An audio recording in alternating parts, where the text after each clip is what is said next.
Dollar में payment करना है, बल्कि डॉलर में पेमेंट के लिए बैंकें भी, जैसे आज आप और मैं पेमेंट कैसे करते हैं?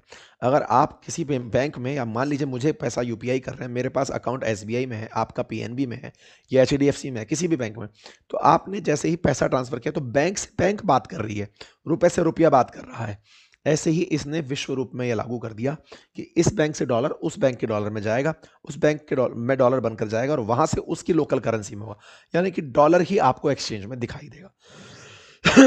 अमेरिका ने डॉलर की प्रभुत्व को स्थापित करने का एक और काम किया, और वो काम था, दुनिया में अगर कोई देश तेल बेचना चाहता है या तेल खरीदना चाहता है तो भी पेमेंट डॉलर में ही करेगा। इस व्यवस्था को पेट्रो डॉलर व्यवस्था कहा गया।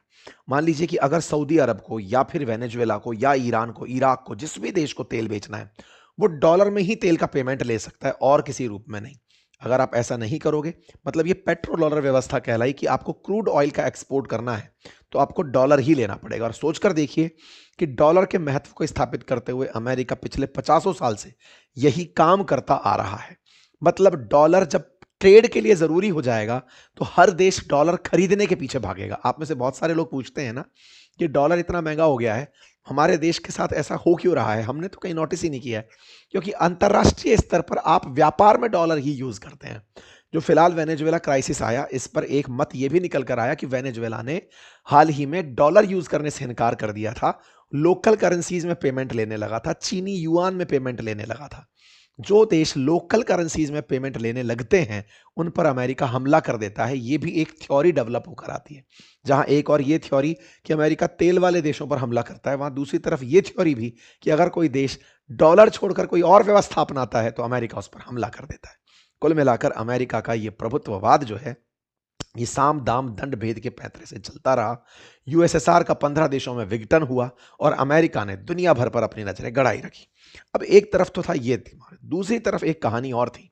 चूंकि दुनिया का बेस्ट ब्रेन अमेरिका शिफ्ट हो रहा था। आपको मैंने बताया कि शुरुआत में यूरोपियंस गए थे अमेरिका, बाद में फर्स्ट वर्ल्ड वॉर के बाद बड़े मात्रा में साइंटिस्ट निकल के यूरोप से पहुंचे थे अमेरिका। सेकेंड वर्ल्ड वॉर के बाद इतना पैसा इनके पास हो गया कि जितने भी ब्रिटेन, फ्रांस से जितने भी अमीर लोग थे जो गरीबी में नहीं रहना चाहते थे, ये अमेरिका शिफ्ट हो गए। दुनिया का बेस्ट टैलेंट अमेरिका जाना शिफ्ट हुआ और अमेरिका ने उन्हें भरपूर जगह दी। आज जब आप इस पूरे फिल्म को देखते हैं, दुनिया के बहुत सारे सक्सेसफुल उद्योगपतियों को देखते हैं, तो उनमें आप अमेरिकियों को पाते हैं। आज हर 10 में से 7 बड़े कारोबारी अमेरिकी नागरिक हैं। जर्मनी से निकले हुए आइंस्टाइन हो या दक्षिण अफ्रीका से निकले हुए एलॉन मस्क, ये सब विदेशों से जाकर अमेरिका बसे और अमेरिका को टेक्नोलॉजी हब बना दिया। अमेरिका